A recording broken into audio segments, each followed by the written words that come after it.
Fala pessoal, tudo bem com vocês? Muito bom dia, muito boa tarde, muito boa noite a todos. Vocês estão bem? Eu estou muito bem, na medida do possível. E bom pessoal, como eu prometi a vocês, eu mencionei isso nos últimos vídeos, eu vou hoje fazer duelos de companheiros de equipe e do que eu tenho achado das equipes de Fórmula 1 até então, tá? Após 14 etapas concluídas, tá? Se ficar muito longo, eu vou fazer uma parte 2, tá?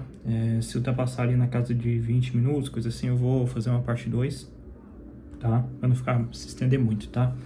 Lembrando que aqui eu vou passar alguns dados para vocês e eu vou expressar a minha opinião sobre o que eu tenho achado do desempenho e tudo, tá, pessoal? Lembrando, né, eu vou ser claramente mais específico com as equipes de topo, né? Afinal de contas, são as equipes que a gente tem mais valor, agrega mais, são equipes assim que, logicamente, estão disputando por algo realmente convincente, né? Que no caso são os pontos, então é algo assim mais detalhista, mais para as equipes de ponta, né? Então vamos lá, né? Vamos começar da pior para a melhor, tá? Vou começar com a equipe zerada de pontos, né, que é a Sauber, né? Bom, pessoal, a Sauber, Bottas e Zhou, né, dois pilotos que eu pouco falo, né, nos meus comentários, né, pós-corrida, mas para mim é uma dupla que acho que é talvez a dupla que menos agregue para a Fórmula 1 no momento, né? Eu falo tanto Bottas e falo tanto quanto o Zhou, né? Já falei isso em outros vídeos, sempre quando eu falo de Zhou que ele não é um terço do talento de Leclerc, de Russell, de Norris, de Piastri e de outros garotos aí que estão surgindo na Fórmula 1. Mas eu acho que pelo menos ele, na minha visão, pelo menos falando assim, acho que ele é um piloto que beleza, ninguém esperava que ele seria isso mesmo, tá? Ninguém esperava que ele seria diferenciado ou coisa do tipo, né? E o Bottas, né? O Bottas é como se diz, né? O Bottas hoje, modo avião, né? Já tá no modo foda-se e tudo. Não sei para onde ele vai, tá? Em 2025, por exemplo, eu não sei. Eu acredito honestamente que alguma equipe aí vai querer ele, porque apesar de ele não render absolutamente nada, acho que ele ainda conta com uma experiência e tudo mais. E acho que a experiência talvez ajude em alguns momentos e tudo, mas no fim do dia, o piloto com os resultados mais decepcionantes, né? Vamos lá, né? É uma coisa até curiosa isso, né? O que vai acontecer, né, pessoal? Vou colocar os dois pilotos lado a lado, né? Quem ficou à frente de quem, né? Nas condições de corrida, classificação, pontos, pódios, melhores resultados no campeonato e pontos em média, tá, pessoal? Então vamos lá. Em corridas, o Bottas tem tido a vantagem, tá? Ele tem tido 9 corridas à frente do Zhou, enquanto o Zhou tem tido 5 corridas apenas à frente do Bottas.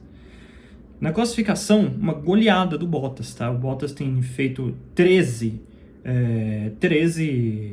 classificações à frente do Guan Yu Zhou, que só tem somente uma à frente do Bottas, né? Isso se evidencia desde os seus tempos de Mercedes. Ele sempre foi um piloto muito bom nas classificações, era ele que muitas vezes fazia várias pole positions nos seus tempos de Mercedes, só que todo mundo brincava que ele era aquele clássico piloto leão de treino, né? Que é o quê? Aquele piloto que anda uma barbaridade nos treinos, uma barbaridade numa volta lançada, mas chega na corrida o cara some, porque muitas vezes ele acaba nem tendo aquele ritmo todo, né? E isso que você concretiza aqui, né? Ambos estão zerados, tá? Ambos estão zerados nos pontos, ambos não tem nenhum pódio. O melhor resultado do Bottas é um P13, tá? P13. E o melhor resultado do Zhou Guanyu é um P11, tá, pessoal? Assim, pelo carro que né? Que inclusive é um carro que piorou demais do início para o final do campeonato. Eu diria que o carro da Sauber, ele era talvez, na minha visão, claro, ele era talvez a 7ª, 8ª força. Ele estava à frente de Williams, de Haas e de Alpine, né? E hoje descaradamente, de forma até soberana, ele é o pior carro do grid, né? Então isso se concretiza com esses números decepcionantes, tá? Então, para mim é isso, né? Pontos por corrida dos dois é 0, porque, né, poxa, esperar o quê do pior carro do grid, né? Não adianta nada a gente contar alguma coisa se tratando do pior carro do grid, né? E acho que vai continuar sendo assim nas próximas corridas, tá? Quando a Fórmula retornar. Então, para mim, a Sauber é isso, né? Acho que, inclusive, vendo esses números aqui, que para mim foi uma das razões, inclusive, do Carlos Sainz, por exemplo, ter optado pela Williams, né? Enfim, esse é assunto não muito a ver com o intuito desse vídeo, né? Bom, vamos lá, para a nona equipe, a Williams, né? A gente estava falando da Williams, aqui está a Williams, né?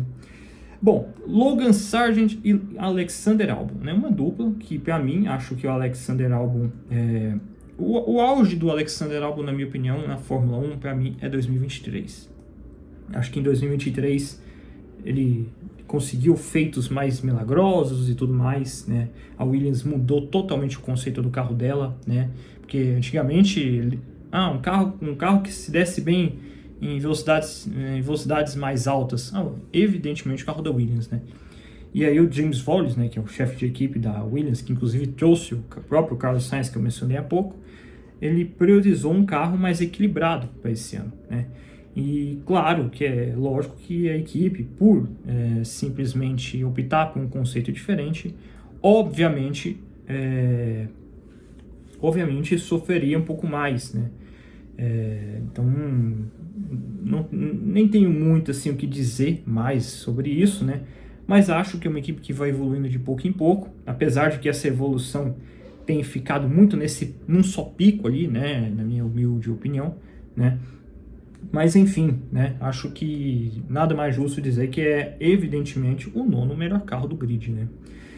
Sobre a dupla de pilotos, né? Alexander Albon completou 11 corridas à frente do Logan Sargent e o Logan Sargent completou 2 corridas à frente do Alexander Albon, tá? Inclusive uma delas foi abandono do próprio Alexander Albon, tá? Na classificação, uma surra do Albon, tá? O Albon, ele esteve invicto ano passado, em 2023, contra o próprio Logan Sargent e ainda mantém a sua tradiçãozinha aí de estar 13-0 sobre o Logan Sargent em classificação, tá? Pontos, o Alexander Albon tem 4 e o Logan Sargent tem 0, tá? O melhor resultado do Alexander Albon são 2 P9s, né, que resultou inclusive nesses 4 pontos. Quer dizer, assim, o melhor resultado é um P9, né? E o Logan Sargent quase chegou perto de pontuar, estando na sua melhor posição, um P11, tá?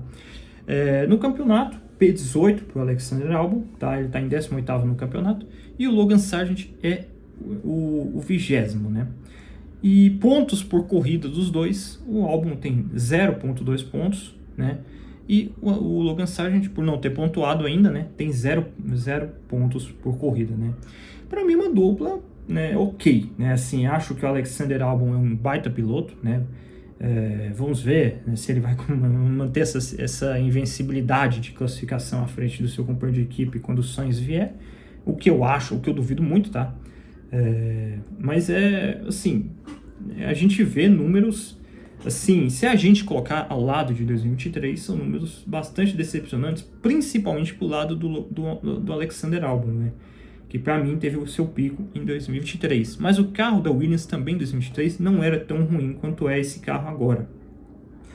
Mas é por isso que eu falei da questão do carro, né? Da questão do potencial do carro, né? Do conceito do carro ser diferente, né? Porque isso, queira ou não queira, afeta, de certa maneira, os resultados, né? O carro acaba não tendo os devidos resultados esperados porque a equipe está mais colhendo as informações e tudo. Não é passando pano para esses resultados horríveis da Williams, né? Claro que não, mas é uma curiosidade que tem que se destacar quando se fala dessa equipe, né? A próxima é a Alpine, tá? Cara, a Alpine, eu honestamente, apesar de ser uma equipe sem brio, uma equipe que decepciona a cada dia mais, contrata ex-chefes de equipes que não podiam nunca mais colocar os pés na Fórmula 1. É uma equipe que né, perde aí como a gente pode dizer, né, é uma equipe assim que consegue a proeza de perder talvez o seu melhor piloto, e tudo. É uma equipe, assim, uma equipe que é a única equipe que eu conheço na minha vida em que ela quer deixar de ser uma equipe fabricante para se tornar uma equipe, como diz a moda antiga, né, como dizem os antigos da Fórmula 1, uma equipe garagista, né, como se diz, né, uma equipe que faz os motores para uma equipe que quer receber motores de outras fornecedoras, né? É algo surreal a gente imaginar uma coisa dessa. Mas a gente está falando da Alpine, né? Dessa equipe que, sem comentários, assim, acho que vocês já estão cansados já de saber o que eu penso a respeito dessa equipe, porque a minha decepção com ela é enorme, né? Mas enfim, né? Gasly e Ocon na equipe, né? Em corridas, 5 para o Gasly, 8 para o Ocon, tá? 8 vezes em que o Ocon terminou à frente do Gasly e 5 vezes o Gasly que terminou à frente do Ocon, tá?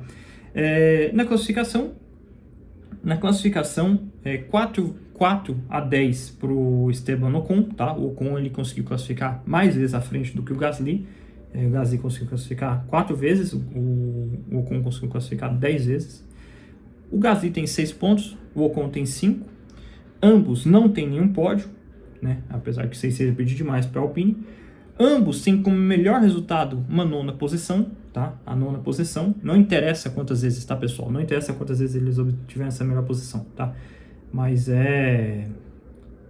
uma, 2, 3, seja quantas vezes for, o melhor resultado da equipe vai ser um P9, tá? Enfim, nesse contexto aqui que eu estou querendo dizer.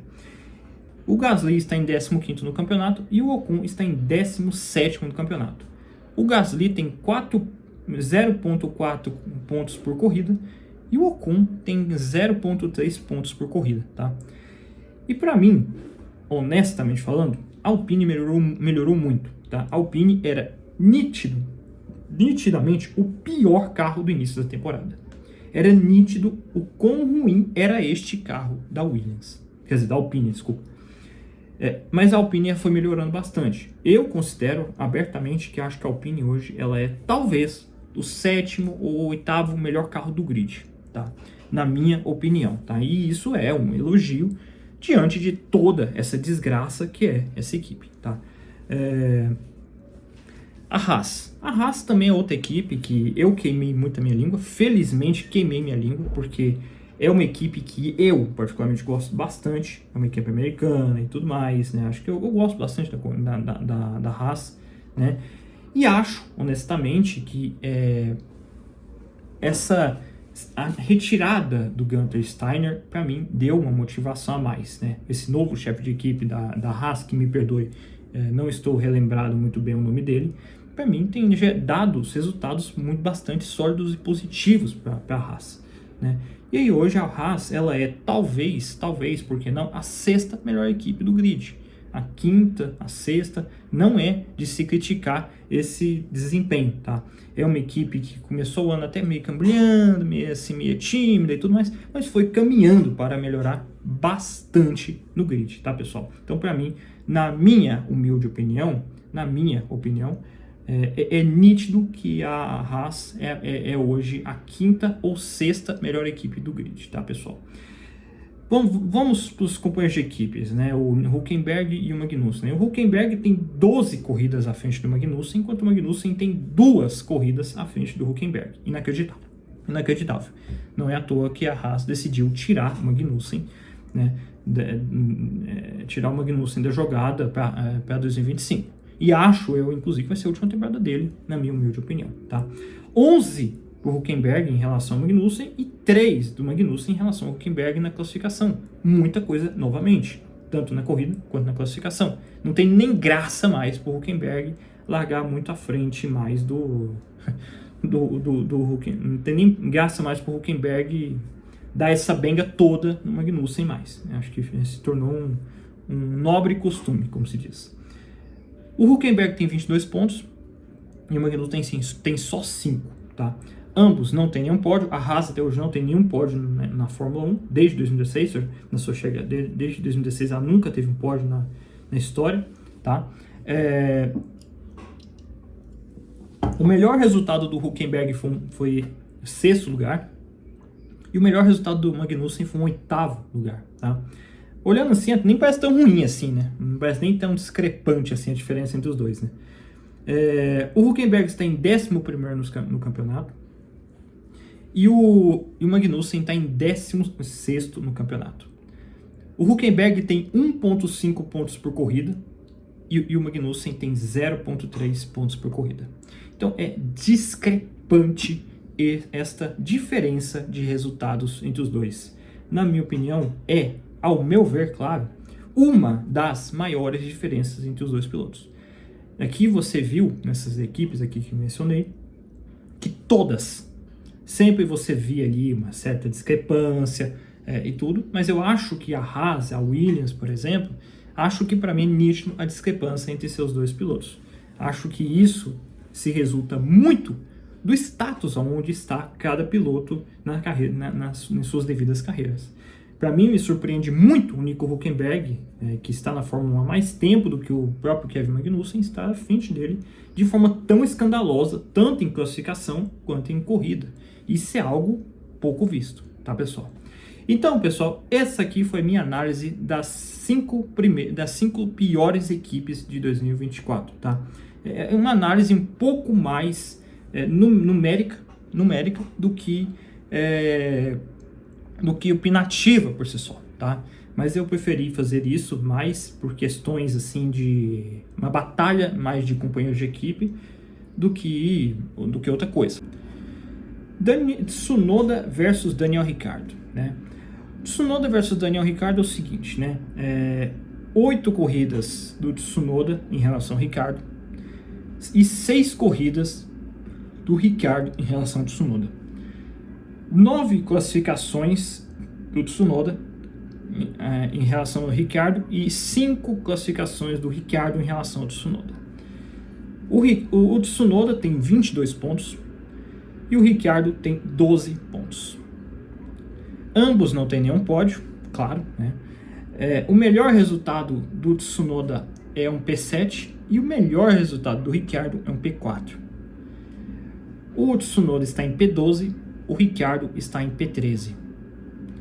O Tsunoda está com 1 ponto por corrida, faz 1 ponto por corrida, e o Ricciardo faz 0,8 pontos por corrida.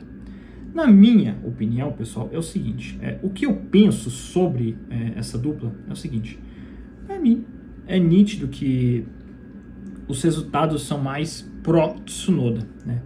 Mas na minha opinião, eu acho que o Ricciardo, ele tem aos poucos, tá? E quando eu falo aos poucos, é bem aos poucos, tirado um resultado bastante sólidos com relação ao Tsunoda. Nas últimas corridas, ele tem terminado à frente do Tsunoda, e isso é uma coisa que acho que é muito mais uma questão que ele se encontrou mais com esse carro com relação ao Tsunoda. O Tsunoda me pareceu mais convincente no início do campeonato, tá, pessoal? Na minha opinião, o Tsunoda ele tem tido uma certa regularidade, ambos têm tido uma certa regularidade, isso é válido dizer, mas acho que a regularidade que o Tsunoda teve foi mais no início da temporada. Diria eu que até o Japão ali do GP do Japão, que acho que é a 4ª ou 5ª etapa do campeonato, acho que era mais voltado totalmente para o Tsunoda. O Tsunoda que estava fazendo, ao meu ver, inclusive, era para mim um dos top 5 pilotos da temporada, na minha humilde opinião. Mas o Tsunoda foi meio que cambaleando aos poucos, né? Ele foi tendo um desempenho cada vez mais ok e tudo mais. E o Ricciardo começou a se reerguer nessa comparação, né? E os resultados estão aqui, né? Acho que o Ricciardo está se levantando, enquanto para mim o Tsunoda está tendo uma certa momento de baixa, vamos dizer assim, né? Então é isso que eu particularmente penso com relação a Racing Bulls, né? A Racing Bulls, na minha visão, é hoje nitidamente a 6ª força do grid. É aquela equipe que vai estar sempre ali, P11, P12, ela está ali batalhando com Haas, vai estar batalhando com Alpine, vai estar ali batalhando com Aston Martin, né? Então, assim, acho que vai ser uma equipe que vai ser assim, talvez o restante desse ano, né? Acho que para mim os dois pilotos estão conseguindo bons desempenhos e até justo até dizer até que vão manter os dois pilotos, né? Apesar de eu achar que para mim, num consenso geral, ainda acho que o Ricciardo pode mais e o Tsunoda acho que talvez ele poderia ser um pouco mais do que ele foi no início da temporada. Tá? Então, na minha opinião, é isso, tá, pessoal? Então, no mais, pessoal, eu vou encerrando o vídeo por aqui, tá? Agora vai a parte 2, que vai ser as 5 melhores equipes do grid, né? Quer dizer, as 4 melhores e a Aston Martin, tá, pessoal? Então, no mais, é isso aí. Um fortíssimo abraço a todos e falou, galerinha. É nóis. Fala, pessoal, tudo bem com vocês? Eu estou muito bem, graças a Deus, na medida do possível, claro, né? Vamos falar aqui da parte 2 deste vídeo, tá, pessoal? Onde eu comparo as equipes de topo da Fórmula 1 no momento, tá? Vou falar aqui, né, novamente, frisando aqui, corridas, tá? Quantas vezes um piloto terminou à frente em relação um ao outro, a qualificação de um e de outro, nos pontos, quantos pódios tem, o melhor resultado de ambos os pilotos, a posição dos dois no campeonato, e pontos por corrida, tá, pessoal? Que isso também influencia bastante, tá? E aqui eu começo com a Aston Martin, né? A Aston Martin que é nítido, que é isso, é a quinta força, e este é o teto da Aston Martin, tá, pessoal? Eu duvido que a Aston Martin vai ser mais do que ela já está sendo de hoje em diante, nas corridas que vão vir em diante. Eu não acho que a Aston Martin vai passar disso. Para mim é decepcionante porque ver a Aston Martin aqui, porque todos colocavam expectativa que uma hora ou outra a Aston Martin até viria. Ela ali até ali por um momento ali, no início do campeonato, ela batalhava com a Mercedes, inclusive, mas não é o caso, né? A Mercedes, mais uma vez, começa o ano meio cambaleando e começa a melhorar, né? Foi assim ano passado e está voltando a ser assim também esse ano. E a Aston Martin não, a Aston Martin me parece assim que ela conseguiu piorar o que já estava pior, porque a Aston Martin no início de 2024 era muito pior do que era no início de 2023, e era aquilo que se esperava dela no final de 2023. Então a Aston Martin ela vem numa queda evidente, tá? E vamos lá com relação aos números dos seus dois pilotos, né? O Alonso tem 9 corridas à frente do Stroll, enquanto o Stroll tem 5 corridas à frente do Alonso. O Alonso tem tido 9 qualificações, engraçado que o mesmo número, né? 9 qualificações em cima do Stroll, e o Stroll tem tido 5 qualificações à frente do Alonso. O Alonso tem 49 pontos, o Stroll tem 26, nenhum dos dois tem pódios ainda, tá? O melhor resultado do Alonso foi um 5º lugar, tá? Lembrando que esse melhor resultado aqui não interessa quantas vezes ele adquiriu esse 5º lugar, mas é o melhor resultado do piloto individualmente falando, né? Se ele conseguir isso 2, 3 vezes não interessa muito aqui nessa questão. O que interessa mesmo é que essa foi a melhor posição que ele adquiriu com esse carro, tá? A melhor posição do Alonso foi P5 e a melhor posição para o Stroll foi P6. No campeonato, o Alonso está em 9º, tá? E o Stroll está em 10º. O Alonso tem feito 3,5 pontos por corrida e o Stroll tem feito 1,8 pontos por corrida, né? Seguinte, na minha opinião é o seguinte, eu considero o Stroll, na minha visão, uma aberração de esporte, né? Eu sou um cara assim que eu não tenho nada contra o Lance Stroll como pessoa, porque não conheço, e também não tenho a mínima intenção de conhecer, né? E todas as críticas que tem com relação a ele é muito mais ligada, totalmente ligada, melhor dizendo, ao fato do Stroll piloto, não o Stroll pessoa, tá, pessoal? Eu quero deixar isso muito bem claro, porque talvez alguém considere que eu tenho implicância com esse Stroll e tudo mais. Só que para mim, esses resultados aqui do Stroll mostram nitidamente que o Alonso já não tem mais aquele pique de antes. E é claro que não vai ter, né? O Alonso, a gente não pode esperar mais do Alonso que ele tenha resultados que ele teve 10 temporadas atrás, que ele tenha tido 12 temporadas atrás. A gente não pode jamais esperar esse tipo de coisa. O Alonso tem 43 ou 42 anos, e isso influencia diretamente no desempenho.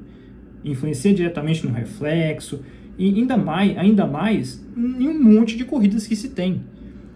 Cara, é inacreditável você imaginar que se encerrou no primeiro semestre de uma temporada 14 corridas. E isso era, há anos atrás, lá nos anos 70, o número de corridas de uma temporada inteira.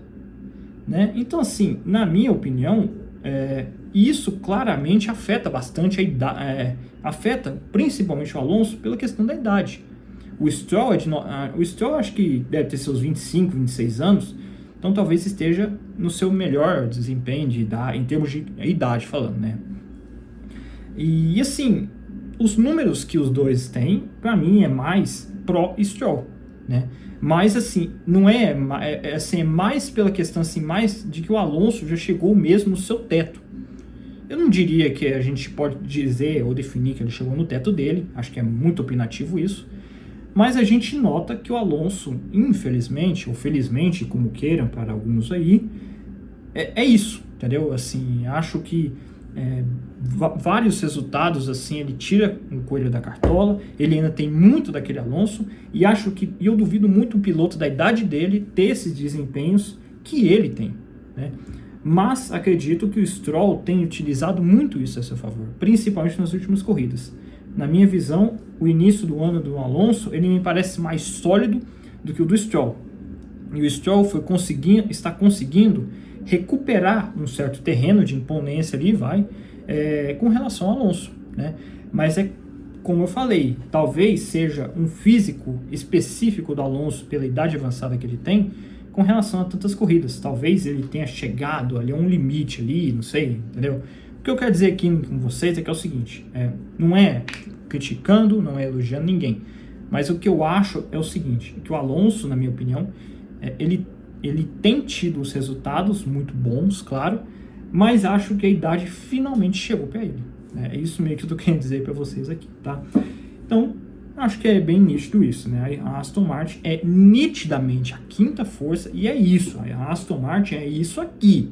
É esse aqui o teto que a Aston Martin chegou, e eu duvido muito, a não ser que aconteça algum milagre, né, de McLaren, de Ferrari, de Mercedes, de Red Bull, abandonarem todos, talvez a Aston Martin até cogite pódio, cogite vitória, mas eu não sei que isso não aconteça. A Aston Martin vai ser isso aí, tá? Vai ser isso aí, talvez pior, talvez, se ela não conseguir reagir a isso. E dado dado ao seu dado ao seu gráfico de desempenho, vamos dizer assim, de queda ascendente que ela tem tido, é de se temer de que a Aston Martin perca esse posto aqui para Haas, para Alpine, para Racing Bulls, né? Então, assim, a gente tem que ter uma certa temência, e a Aston Martin, para mim, está numa posição muito crítica aqui, tá? Uma eternidade depois, em quesito de pontos e de forças e tudo mais, vamos para a Mercedes, né? A Mercedes que começou o ano horrível, né? A Mercedes ela começou o ano uma nítida quarta força, tá? Ela era uma nítida, com folga na quarta força, não dava trabalho para a Ferrari, não dava algum trabalhozinho mínimo que seja para a McLaren, estava mais para a Aston Martin, tá? Estava mais para a Aston Martin, tá? Assim, ali de quarta e quinta força. E aí ela foi melhorando. Curiosamente, eu não sei se é uma coincidência, e aí eu não entro muito nessa área, porque acho que há pessoas que entendem muito mais dessa área mais técnica do que eu. Mas depois que a Mercedes tirou aquela inovação na asa dianteira do carro deles, que é uma linha, não sei o que é aquilo, uma pequena aleta da asa dianteira, curiosamente, pós-Mônaco, que eles tiraram aqui lá, a partir do GP de Mônaco, eles melhoraram bastante o resultado, né, os resultados das suas corridas, né. E o Hamilton tem tido, e vamos para os dois pilotos, né, o Hamilton tem tido 6 corridas, tá, à frente do Russell. O Russell tem tido 8 corridas à frente do Hamilton, tá. Em qualificação, o Hamilton tem 4 e o Russell tem 10 à frente do Hamilton, tá? 4 o Hamilton à frente do Russell e 10 do Russell à frente do Hamilton, tá? O Hamilton tem 150 pontos e o Russell tem 116 pontos, tá? Isso talvez se deve muito pela questão do abandono do Russell no GP da Inglaterra e também pela desclassificação que ele teve recentemente no GP da Bélgica, que ele venceu, inclusive, né? Que para mim é o vencedor moral, na minha humilde opinião, tá? O Hamilton tem 4 pódios e o Russell tem 2 pódios, tá? O melhor resultado de ambos é primeira posição, porque o Russell venceu uma vitória meio por acaso, na Áustria, e o Hamilton venceu, muito por mérito também dele, no Grande Prêmio da Inglaterra, tá? O Hamilton está em P6 no campeonato, está em 6º no campeonato, o Russell está em 8º no campeonato. O Hamilton tem 10,7 pontos por corrida e o Russell tem 8,2 pontos por corrida, tá? Esses números, pessoal, para mim relatam o seguinte, que mais uma vez o Hamilton mostrando que ele tem, como sempre, e isso é uma tendência normal do Hamilton, eu que acompanho o Hamilton há anos, eu acompanho o Hamilton desde o início da carreira dele e sempre foi isso mesmo. Para mim, sempre o Hamilton ele sempre começou muito mal os seus campeonatos, principalmente quando a gente leva em consideração os anos de domínio da Mercedes, por exemplo, ali a gente nota sempre um Hamilton muito decepcionante ali no início do campeonato, e ele vai cambaleando, ele vai tendo uma regularidade, que é uma coisa que o Hamilton tem de melhor, que é uma regularidade e uma consistência muito forte com o passar do campeonato. O Russell, ele me pareceu mais convincente no início do campeonato, tá? E nas últimas corridas, talvez, assim, até pela necessidade do desempenho assim, que ele tem, que para mim o Russell é para mim uma das joias da Fórmula 1, tá? Você pode ter as críticas que for em relação ao Russell, que ele erra sob pressão, você pode falar que o Russell é superestimado e tudo mais, mas para mim o Russell é sim um dos pilotos que a gente tem que apostar que serão sem dúvida o futuro da Fórmula 1 e tudo, né? E acho que esses números aqui em cima de um heptacampeão é muito respeitáveis, né? A gente tem que se lembrar, as pessoas têm um costume de falar que o Russell erra sob pressão e tudo mais, mas olha os números desse cara, ele está fazendo isso aqui diante do Hamilton, né? E isso também mostra para a Mercedes, às vezes, que tipo assim, é tipo o Russell dizendo para a Mercedes assim, olha só, vocês estão aí, ó, querendo Verstappen, vocês estão insistindo nesse Antonelli aqui na Mercedes, mas olha o que eu sou capaz. Olha o que eu sou capaz, olha só o que eu estou fazendo, né? Então acho que para mim tem muito do mérito do Russell nisso aqui, né? Eu acho honestamente que o Russell, para mim, ele falta alguns detalhes ainda para ele se aperfeiçoar mais, na minha opinião, tá? Mas para mim esses números são muito respeitáveis, tá? Eu acho que fazer isso aqui em cima de outros pilotos talvez não tenha tanto mérito quanto se tem em fazer isso no maior piloto da história da Fórmula 1, né? São feitos respeitáveis, né? Ah, mas o Hamilton tinha mais dificuldade no início da temporada. Cara, para mim que se dane. Para mim, um piloto de Fórmula 1, ele tem que pegar o seu equipamento e tirar o melhor dele, pronto, e que se dane. Se ele pegou o jeito ou se não pegou, não importa. Para mim, o cara tem que mostrar resultado, principalmente diante do seu companheiro de equipe. É uma imponência que o piloto tem que ter em cima do seu próprio companheiro de equipe. Mas o Hamilton, a gente por lá tem que dizer que é o seguinte, a regularidade do Hamilton tem ajudado muito ele, e principalmente nas últimas corridas, a ponto do Hamilton ser um dos pilotos que mais pontuou nas últimas corridas, né? Então, para mim, é uma dupla muito boa, uma dupla fenomenal de pilotos, e acho que a Mercedes, não sei não, acho que ela está perdendo uma grande chance de repetir esses feitos numéricos, talvez com uma outra dupla, sei lá, eu não sei, eu não vou opinar muito com relação a isso, que não é muito aqui, né, mas é o que eu particularmente penso, tá?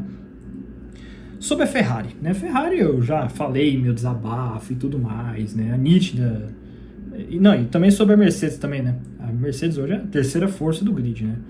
Falando sobre a Ferrari, né, Ferrari, como eu falei, né, sobre o vídeo, né, que eu desabafei e tudo mais, porque eu tenho sim uma torcida pela Ferrari, eu sou um fã da Ferrari, não tenho nenhuma vergonha de dizer isso pra vocês, eu acho a história da Ferrari muito foda, então, mas né, tempo pra esse vídeo, né. A Ferrari, pra mim, é nitidamente a quarta força, né, pessoal? Nitidamente a quarta força, e pra mim a Ferrari parece perdidinha no que vai fazer de hoje em diante, nas corridas próximas em diante. Não sei qual vai ser o rumo que se cita por aqui, mas eu acho que pior do que já está é impossível, né? É impossível, porque há um buraco com relação a Aston Martin, que é a quinta força. Então não é possível que a Ferrari vai se baixar tanto, né? Mas eu acredito, né, porque a Ferrari em 2023 teve um ano muito pior e melhorou bastante e finalizou o ano de 2023 como uma das melhores forças, né? Então eu quero acreditar nisso, eu quero estacionar nessa esperança porque a gente quer o melhor possível para ela, né?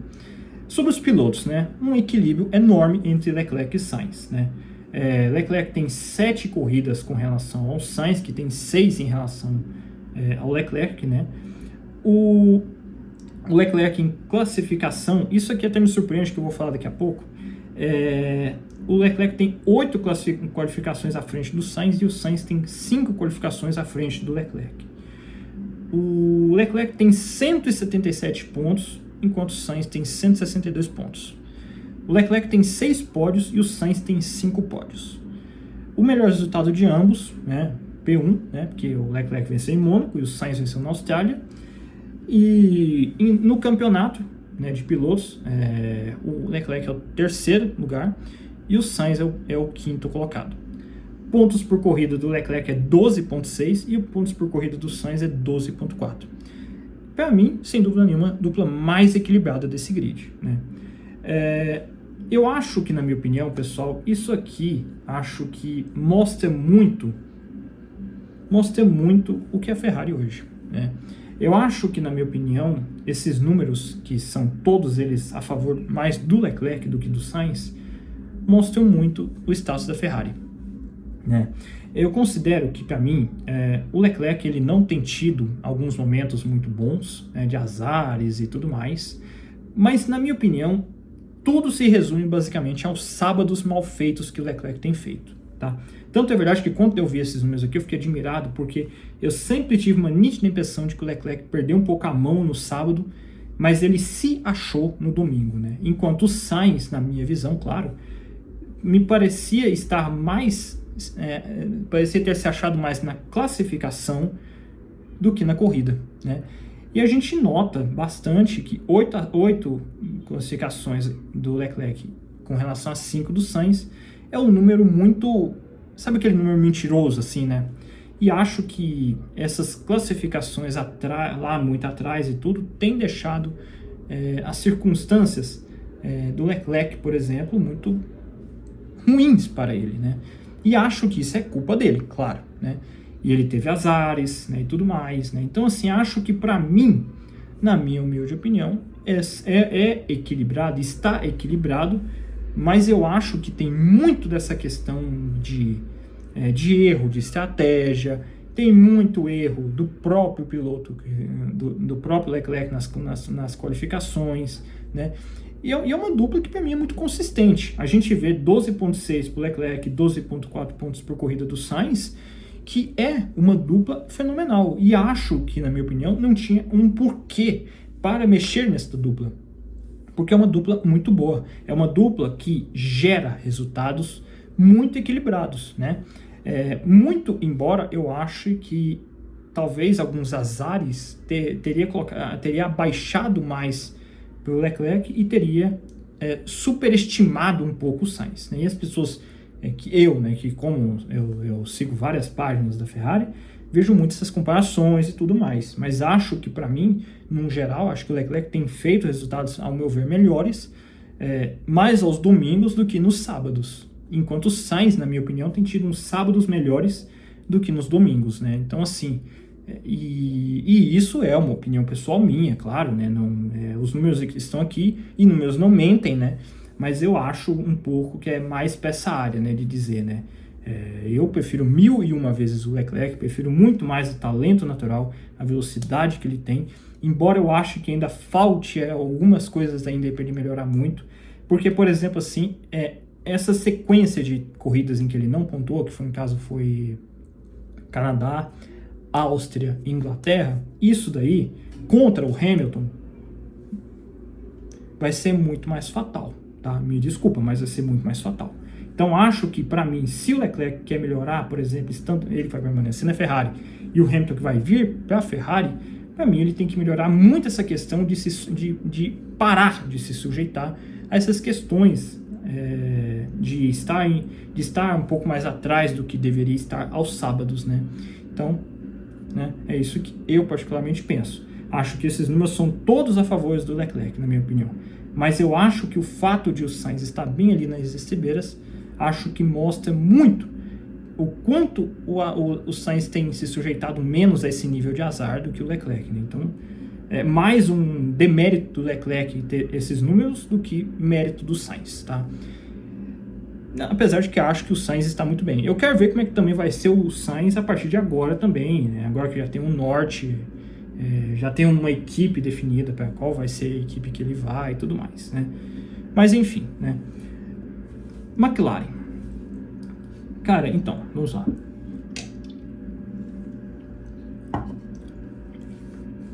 A McLaren é o seguinte. Vamos primeiro aos números e eu depois vou falar. Lando Norris, 9 corridas à frente do Piastri. Piastri tem 5 corridas à frente do Norris. Na classificação, o Norris, e isso aqui é uma coisa positiva do Norris, porque é uma coisa que eu critiquei nele em 2023, o Norris em 2024, ele tem 12 qualificações com relação a 2 do Piastri em relação ao Lando Norris. O Lando Norris tem 199 pontos, e a gente até fez um vídeo, né, de quantos pontos realmente eram e tudo mais, contra 167 pontos do Piastri. O Lando Norris tem 8 pódios e o Oscar Piastri tem 4 pódios. Ambos têm como melhor resultado o P1, porque ambos venceram, né, o Norris em Miami e o Piastri agora recentemente na Hungria, e o Norris está em segundo no campeonato, enquanto o Piastri está em P4. O Norris tem 14,2 pontos por corrida, enquanto o Piastri tem 11,9 pontos por corrida. Na minha opinião, pessoal, é o seguinte, o Piastri, o Lando Norris, ele tem perdido muitos pontos, tá? E eu até fiz um vídeo disso e tudo mais, né? Era para estar muito mais do que isso aí, tá? Fazendo as contas tudo certinho, era para ele estar com muito mais pontos do que isso aí. Mas eu ouvi muitas pessoas falando assim, de que o Piastri está melhor porque pontuou mais nas últimas corridas, e realmente isso é verdade, o Piastri tem pontuado mais nas últimas corridas do que o próprio Lando Norris. E eu, particularmente, eu prefiro entre os dois o Oscar Piastri. Eu acho o Piastri mais talentoso, eu acho o Piastri mais frio, eu acho o Piastri muito menos tendencioso à pressão, né? Ele não é um cara que erra por pressão, tá? Apesar de que tem tido alguns erros em algumas qualificações e tudo mais, como tech limits, né? Até parando os outros pilotos e tudo mais. Mas eu não sinto, honestamente, que ele é um piloto que tem esse problema de psicológico igual Norris, igual Leclerc, às vezes, de certas maneiras, mostram às vezes, né? Mas é o seguinte, eu vejo muitas pessoas falando isso, por quê? Porque realmente ele tem tido mais pontos e tudo mais, mas na minha opinião, cara, de verdade mesmo, sem brincadeira nenhuma, eu vejo esses resultados aqui e penso da seguinte maneira, por que exatamente que as pessoas estão dizendo que o Piastri é melhor que o Lando Norris, apesar de ter marcado mais pontos? Acho que para mim o Piastri, ele é um excepcional piloto, mas para mim uma coisa que ele tem como pergaminho para ele é justamente a porra do ritmo de corrida. E todo santo vídeo, se vocês pegarem todos, se vocês tiverem um tempinho aí e pegar todas as corridas em que eu faço meus comentários, eu sempre menciono a falta de ritmo de corrida do Piastri, que para mim é a criptonita do Piastri. E é justamente um dos principais pontos do Lando Norris. O Lando Norris tem como ponto fraco a largada, né? Largadas horríveis, asquerosas. Ele nunca na pole position terminou na pole position na primeira curva, para vocês terem noção. Isso é muito assustador. Então acho que são dois pilotos fenomenais. Acho que para mim o Lando Norris, na minha opinião, numericamente falando, está melhor em pontos e tudo mais. E o Piastri, na minha opinião, se ele não melhorar o ritmo de corrida, ele vai ficar só nisso. Ele vai ficar nessa. Porque para mim de nada adianta. Porque assim, eu concordo que a pressão do piloto é um fator importante, é uma coisa que o Piastri não tem. Muitas coisas o Piastri não tem e que o Lando Norris tem. Mas eu acho que uma das principais regras na Fórmula 1 atual é economizar. e acho que é uma coisa que o Piastri ainda tem um pouco de dificuldade. E acho que se ele conseguir tirar isso dele, igual ele conseguiu tirar no Grande Prêmio da Bélgica, ele pode ser muito melhor do que isso. Ele pode ser muito melhor do que o Lando Norris, na minha humilde opinião. Mas o que eu quero dizer nisso tudo é o seguinte: para mim o Piastri ele mostra que tem um baita ritmo, que tem tudo que é perfeito para um piloto ser campeão logo, por questão de tempo. Mas ele precisa arrumar uma maneira de economizar estes pneus. Porque na Hungria foi isso, em outras várias ocasiões foi isso, no Grande Prêmio da Austrália, por exemplo. Eu estou mencionando alguns, mas eu poderia dizer vários momentos em que a equipe falou assim: Piastri, ceda a posição para o Lando Norris. Por quê? Porque o Lando Norris tem nitidamente um ritmo de corrida muito melhor do que o Oscar Piastri. Mas é claro também que a gente tem que se atentar ao fato do seguinte: o Lando Norris conhece esse carro mais do que o Lando Norris ele conhece o carro, conhece a equipe, conhece toda a construção mais do que o Piastri. Então, na minha opinião, pode ser que isso seja um fator a favor do Norris nessa questão.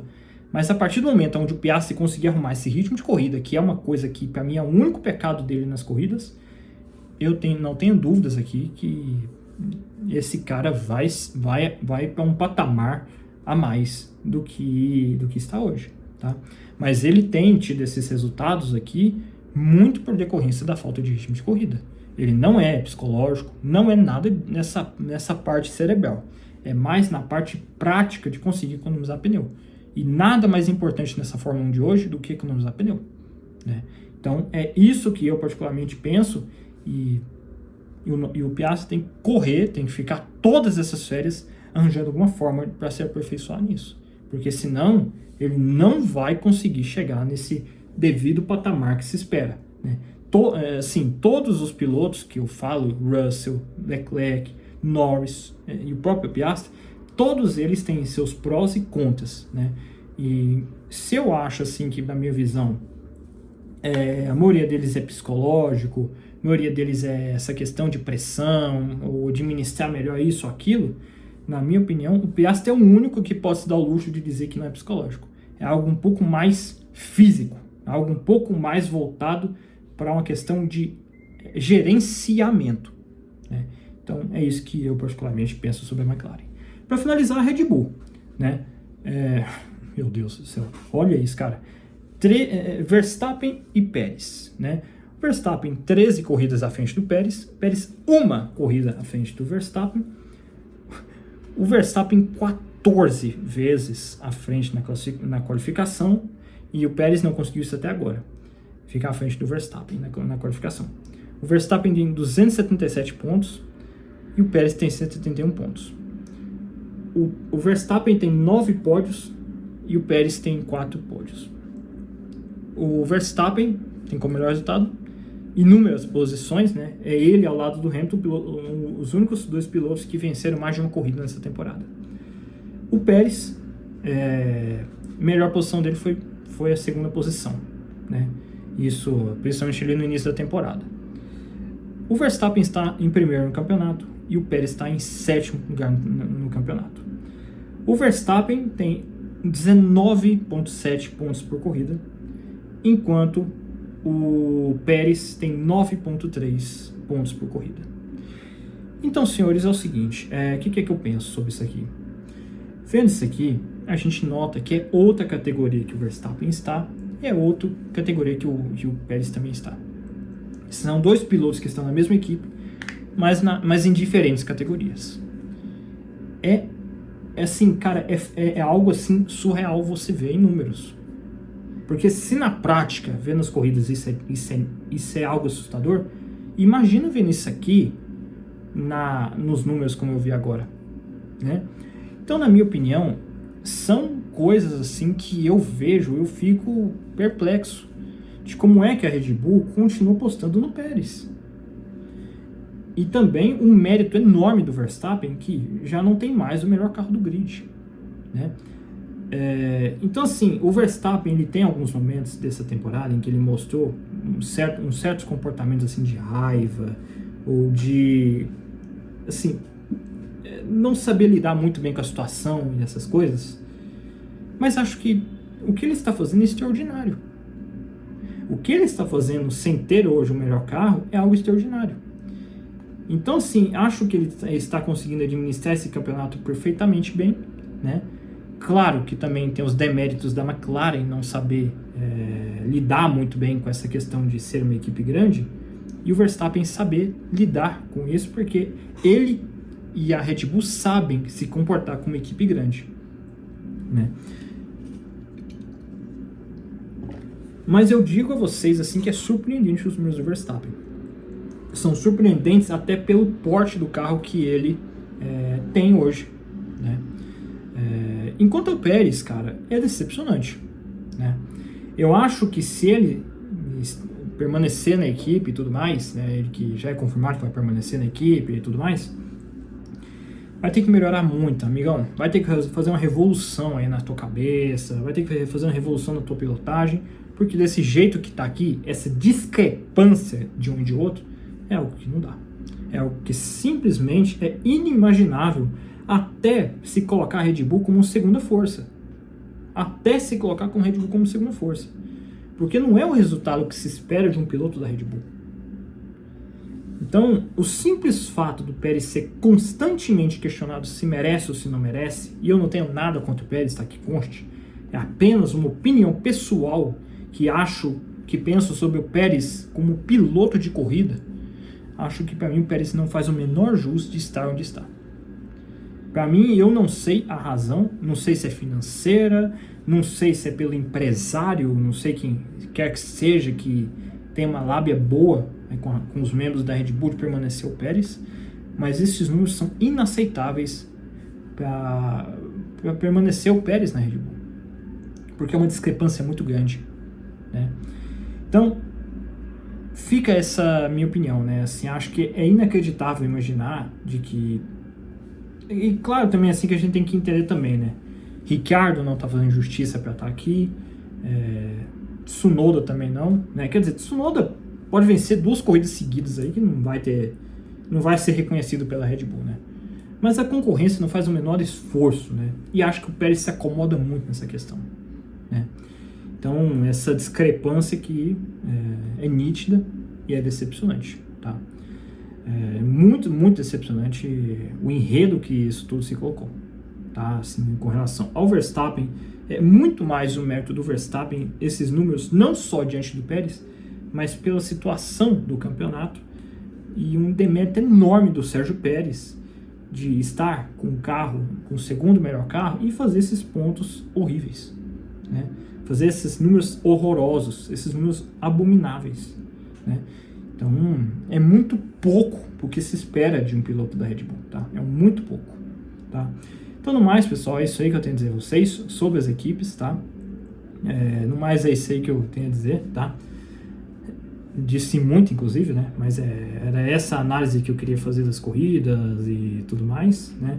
Assim, de colocar os números dos pilotos e opinar aqui com vocês, né? Mas é isso aí que eu queria fazer, tá? No mais, é isso aí, pessoal. Um fortíssimo abraço a todos e falou, é nóis. Assim, pode estar falando alguma coisa lá ou cá, mas é que eu tentei falar mais resumidamente possível, porque senão seria muito mais do que esse tanto de tempo de vídeo, tá, pessoal? Mas é isso aí, tá? Espero que vocês tenham gostado do vídeo. No mais, é isso aí. Um fortíssimo abraço a todos e falou, é nóis.